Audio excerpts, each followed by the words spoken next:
কাউরাকান্দি ফেরিঘাট যে জেলায় অবস্থিত? রাজবাড়ী জেলায়। পাটুরিয়া ফেরিঘাট যে জেলায় অবস্থিত? মানিকগঞ্জ জেলায়।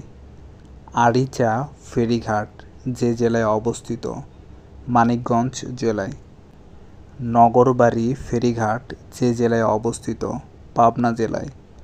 বাহাদুরাবাদ ঘাট যে জেলায় অবস্থিত? জামালপুর জেলার দেওয়ানগঞ্জে। জগন্নাথগঞ্জ ঘাট যে জেলায় অবস্থিত? জামালপুর জেলার সরিষাবাড়ীতে। ব্রহ্মপুত্র নদীর প্রধান শাখার নাম কি? যমুনা। শীতলক্ষ্যা নদীর উৎপত্তিস্থল? পদ্মা নদী থেকে।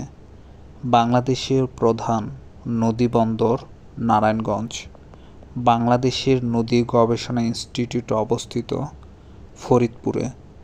বাংলাদেশের যে জেলাটির নামকরণ করা হয়েছে একটি নদীর নামানুসারে?